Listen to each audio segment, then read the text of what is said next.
This video is sponsored by World Anvil. In early April, the folks at Wizards of the Coast invited some online content creators to sit down with them virtually and in person for a Creator Summit. Given that we had just been through the OGL crisis and the Spelljammer hoopla, the creators who were invited had a lot of tough questions for the folks on the D&D team. And also some not very tough questions that Wizards of the Coast just wasn't able to answer for some reason. Now, this video is not about that summit. I wasn't invited, so I can only share the resources I have from those who did attend. Those links are all in the doobly-doo below. But we're going to talk about a few things from that April summit to help offer context for today's topic. Because GenCon is just around the corner, and we were told back in April that there would be another Creator Summit at or around GenCon. So are they still going to have the summit? If so, what should we expect from this summit? How can we judge whether or not these events are successful? What is our metric for that? And will Wizards of the Coast learn anything from April's experience? If you want to help support the channel, come join my Discord server. Since other social media sites are imploding, I'd love to have you come and hang out with the other viewers of this channel who always have a lot of thoughtful perspectives about the current events in the TTRPG community. Now let's tackle the most immediate question. Are they going to have another summit at GenCon this year? At the time of filming, I haven't heard of anybody being invited to a GenCon Creator Summit. I'm not going to GenCon, and even if I were, I wouldn't necessarily expect to get an invite myself. I don't tend to review the latest D&D news or products very often on my channel, so I don't think I'd be their first call. But I know a lot of fellow creators who were invited to the previous summit, and I'm assuming they'd be asked to come to the next one as well. Now, as far as I know, none of them have heard anything about another summit, and that could be for a few reasons. One, it could be that the summit is going to happen, but they either haven't sent out invites or they're sending them to a whole bunch of new people who I don't happen to know. It's also possible they aren't going to do one at GenCon anymore, and even that could be for a number of reasons. Maybe they got their butts burned so badly in April that they don't want to hold another summit, which I don't think is actually what happened in April and wouldn't be the correct response, but you probably don't need me to tell you that sometimes, just maybe, corporations don't learn the right lessons from their experiences. It's also possible the April summit didn't turn them off of doing these summits in general, but they did realize that they want to do these summits with greater intent or with more products to show off, and they just don't want to do a summit without anything new to talk about in regards to the next edition of D&D and the next iteration of their virtual tabletop. Or maybe they planned to have more to share with us by now, but the internal pipeline has gotten clogged up, and now they've just fallen behind schedule, and they don't have as much to show off as they thought they would. But for now, despite evidence to the contrary, I'm going to discuss this subject as if there is going to be a summit at GenCon this year. And we're going to come back to whether or not there will be later in this video, but the more interesting questions aren't whether or not there's a summit at all, it's what future summits might look like, who would and should go to them, and how long Wizards of the Coast might continue to have them. Now, I said a moment ago that I didn't get the invite to the first summit, and I don't expect to get an invite anytime soon, but I would go if I was invited. So let's start there, because this apparently needs to be said. Some fans in the online TTRPG space really did not understand why anybody would go to a D&D Creator Summit.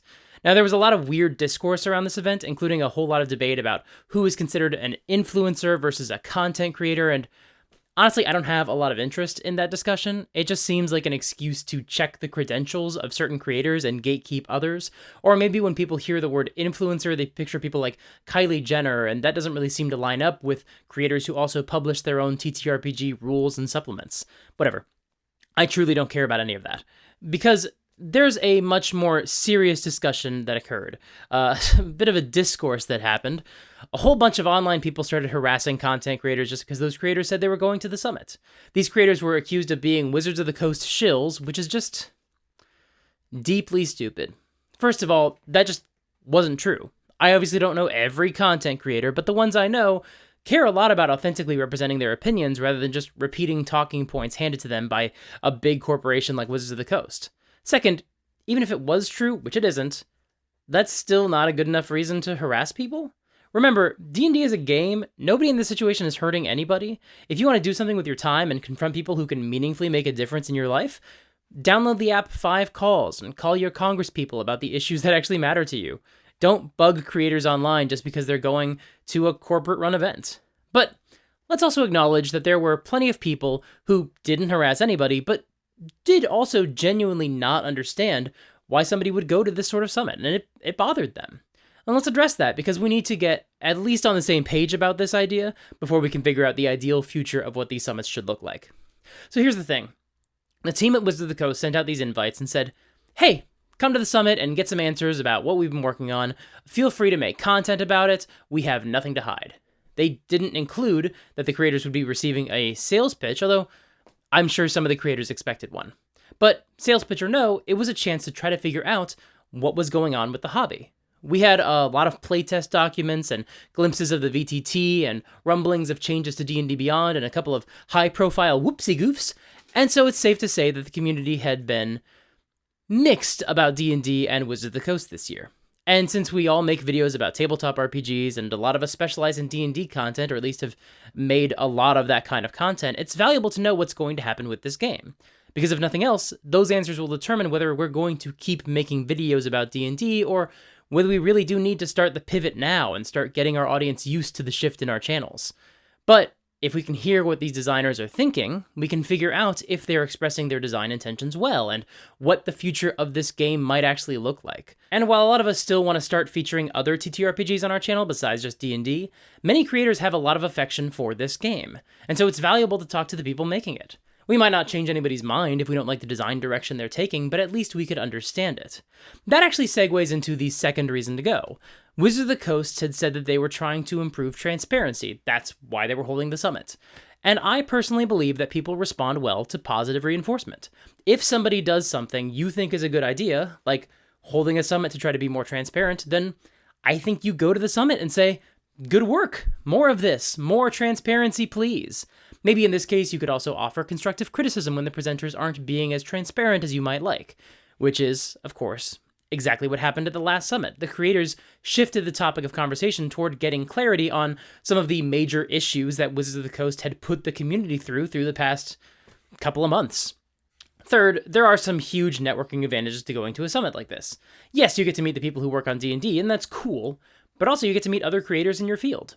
If you haven't seen Jenny D's recent video about what it's like being a professional D&D YouTuber, it's a great video, and it also speaks to an experience a lot of us share. We don't have local coworkers. And if you're somebody like me, where everybody in your house has asthma, let's just say that I am not yet ready to start going to conventions and meeting a whole bunch of strangers. I'd love to go to some conventions next year if you all can recommend some conventions that actually still take masking and social distancing really seriously. Leave those in the comments below. I'm very interested, but something as big as GenCon is still a little bit too much for me to handle for the next maybe couple of years. So going to a smaller event like a summit, or even going virtually, and getting to interact with other YouTubers whose work you would enjoy and admire is really valuable. Additionally, I'm sure it was awesome for some creators to meet people whose work they've just admired, like Chris Perkins or Justice Arman, among the many others from the Wizards of the Coast team who were at the event. Networking is important in any industry, and this one's no different. And finally, if we all want Wizards of the Coast to improve and change, which I think we do, we need to be in the room telling them what we want and need from them as a community.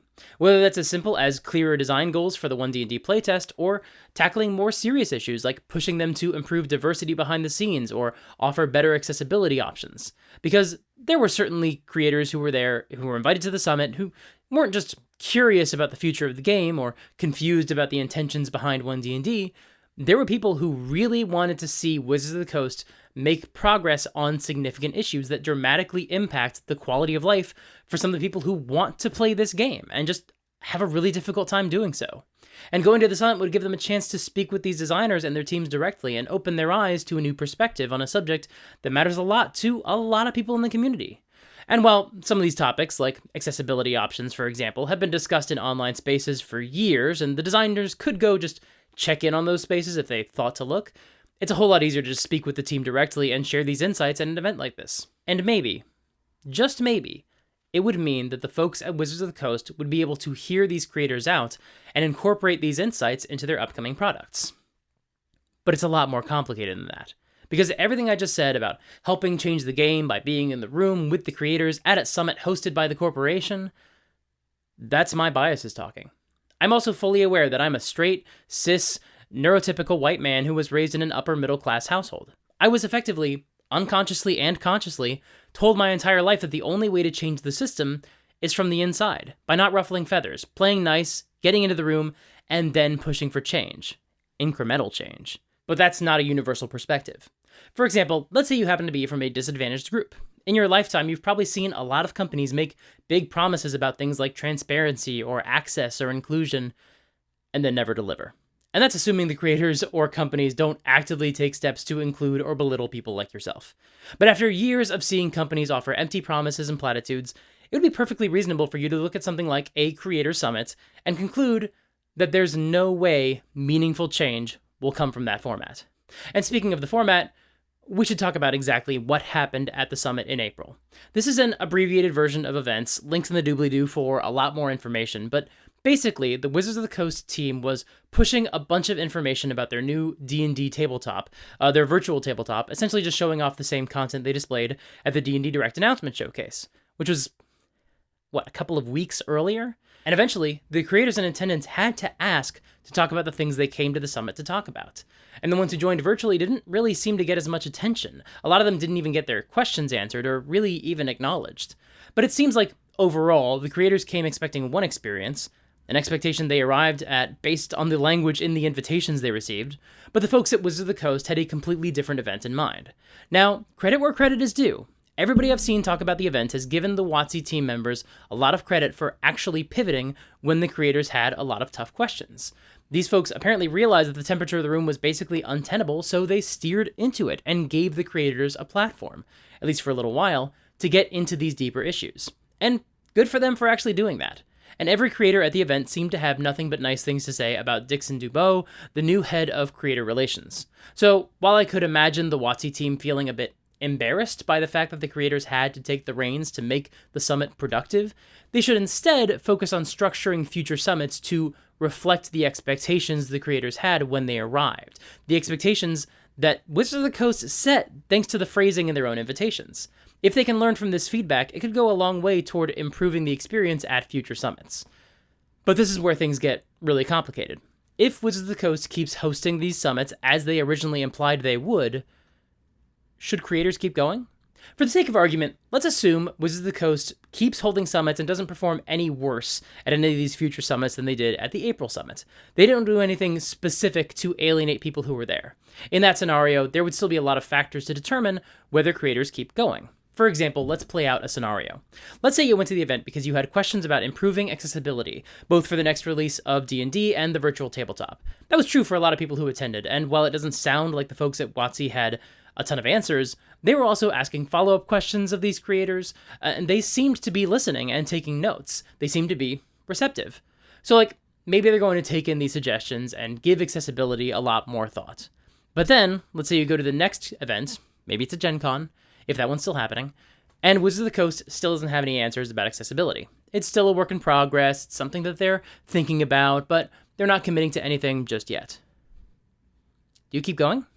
I have no idea what might happen at the next summit, but if you were there to talk about specific issues like diversity, accessibility, transparency, accountability, just to name a few kind of important subjects, and then Wizards of the Coast's behavior doesn't meaningfully change, will you go to the next summit after that? How many times will you go before you get burnt out? Sure, if future summits are like the one in April, it's a trip on somebody else's dime, so what's the harm? But there's still an emotional cost to going to these events, advocating for subjects that matter to you, and then not seeing any changes come about. It sucks to not feel heard. And sure, these things often do take time to implement, but how long can you give any company the benefit of the doubt? I personally wouldn't judge anybody if they decided to stop going. I know I personally come from the perspective that says, sure, you might as well go, maybe you can help shape the future of the game or offer a perspective that they haven't thought of, and the worst case scenario is that you get a free trip and you can also make some content out of it. But like I said before, that attitude reflects my biases. If you're going because you don't just want to listen, you want to be heard, even if you don't have a specific agenda to discuss, you're just offering feedback because Wizards of the Coast said that they were asking for feedback, how many times can you feel unheard before you stop going? And if you do have a specific topic, especially one where Wizards of the Coast has a spotty track record, then how much rope are you willing to give them before you're at the end of yours? Plus, it should be acknowledged, Wizards of the Coast's hands are not clean. Shortly after the first summit, they called the Pinkertons on a content creator for the crime of receiving the wrong Magic cards. And yeah, the Magic division is separate from the D&D division, but it's still the same company. In fact, it seems like there might be a bunch of stuff happening on the Magic side of things that are not awesome. And again, if you're done with Wizards of the Coast, go with God. I literally have no judgment for anybody who's just washing their hands of WotC at this point. So what's next? Well, Like I said, I have no idea if they're going to hold another summit. Even if they do hold a summit at GenCon like they said they would, we don't know if they're ever going to do another one after that. They've said that they want to do these more often, but they're under no obligation to keep hosting these events. But if they stopped, I think that would be a mistake. Let me give you an example. You've probably noticed the bandage on my hand. A few days ago, I was using my barbecue for the first time, and I had some trouble lighting it. And I made kind of a silly mistake, and I got too close to the hot part, and I got burned. I'm fine. The hair on my arm got burned off, and I got a few blisters on my fingers, but I was pretty lucky. And I learned something very valuable from the event. I learned that the approach I was taking was not working. I learned that I was being careless, and there's only so long I could behave that way without repercussions. But I was also lucky enough that what happened wasn't more serious, because now I can learn from that experience and apply it to the next time I barbecue. But that only works if I actually keep barbecuing. If I stop, if I say, nah, never mind, we're not going to do this anymore, then I've learned the wrong lesson. What happened to me was a huge bummer, but it was also my fault, and I have a choice to take the lessons to make sure that I can keep barbecuing in a way that won't result in me getting totally roasted, or to take the coward's path and just stop trying. And considering we haven't heard jack squat from Wizards about any future plans for Creator Summits, I'm starting to get worried that they've just dropped the idea and they're not going to keep hosting these summits. But despite everything I said about whether or not it's fair to expect creators to keep going, I do think that the folks at Wizards should keep hosting them, because I think they would benefit a lot from other voices in the room. As someone who has been, frankly, baffled by the 1D&D playtest because I kind of don't know what they're trying to accomplish, I don't know what their design goals are, so I don't know how we can help actually offer useful feedback. I think more transparency from the D&D team would be fantastic. But I also don't want the versions of these summits that they proposed, which was just a chance to show off the products that they're working on and give some canned PR answers, and apparently not have any meaningful answers to half the questions posed by the creators who attended. Now, do not get me wrong. Some of that is expected. I think everybody knew that they'd basically be receiving a sales pitch for the VTT. And sometimes a sales pitch can actually be good. We can learn a lot from the books that they're announcing or from the products that they're developing, like the virtual tabletop. But a lot of the information that was presented seemed to just be very similar to the D&D Direct live stream that they had just hosted. Yeah, this time the creators got to use it instead of just watching footage, but how much more information does that really give you, especially this early in the development process? The real value in bringing people in from outside the company to talk to the creative team comes from an outsider's ability to offer their unique insights. For example, when being shown the VTT, a lot of creators were able to say, hey, this system wouldn't actually work for us if we tried to stream this VTT on an actual play show. That's pretty vital information for Wizards of the Coast to have. And while we can have a whole other discussion about whether or not those folks should have actually thought of that on their own before any outsiders saw the system, the point is that having content creators on site meant finding out exactly what we would use and what our audiences would be likely to show interest in. And that can be really valuable to a company, if they continue to listen, to be receptive, and to act on this information. But we also need to manage our own energy. And for a lot of people, going to these summits just might not be worth it. Maybe they're going to burn out from going to these summits, even just going once, even just going virtually and not feeling heard. Maybe they're frustrated by the direction of the playtest, and so they're just not very interested in making more D&D content in the future. Maybe they don't want to be literally harassed by people online, so they're never going to go again. Fair enough. But these summits can only continue to work if Wizards of the Coast continues to do what they did when the creators took the reins of the event in April, if they humble themselves enough to listen. Of course, it's a lot easier to work with a company if they do take the time to show you respect, which is why I am so happy that this video is sponsored by a company that has always shown me a lot of respect and has been really wonderful to work with, and that's World Anvil. World Anvil is a fantastic online resource that you can use to make your world easier to present to your players. You can craft articles for everything in your world, like individual locations, factions, and NPCs, and then you can control which articles you share with your players, and which ones you keep only for yourself. I know I just talked about transparency, but in this case, it's really nice to have the option for which aspects of lore you want to share with your players, and which ones you want to keep hidden until they investigate them in the game itself. Visit worldanvil.com/supergeekmike and use the promo code SUPERGEEK to save 40% off of any annual membership. Once again, that's worldanvil.com/supergeekmike, promo code SUPERGEEK. Thank you so much to World Anvil for sponsoring this video. Thank you so much for watching. This is kind of an unusual video for me since I'm really speculating on what could happen, what might happen. I don't tend to make videos about industry news. I don't make videos about the playtests for any company because it's just not worth the energy for me. But for this, I can really see how things could go really poorly if we don't properly calibrate our expectations for what will happen at the next summit.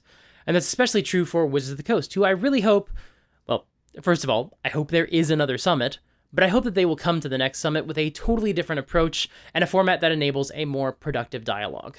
Otherwise, I don't know, I guess we can all just keep tweeting at them when they make announcements that we don't like, but I'd much rather that we actually have a chance to connect with the D&D team directly. It just really seems like a much better way to communicate, especially since everybody I know just hates Twitter now. Oh, sorry, it's called X now. Yeah, no, that'll fix everything. If you like this video, please hit the like button and subscribe, and make sure to ring the bell. That's the best way to get notified about new videos when I upload them, which really helps the channel. If you watch a video early in its lifetime, it helps the channel a lot. You can also support me financially on Patreon, but if you can't do that, I totally understand. Come join my Discord community, sign up for my Twitch to follow my live streams, and make sure to sign up for my my newsletter for occasional updates. If you are burnt out on Wizards of the Coast, I'm making videos about other TTRPG systems. I've made a couple videos about Pathfinder. Check one of those out right here. I think that video is a lot of fun, and hopefully you will enjoy it as well. Until next time, play fair and have fun.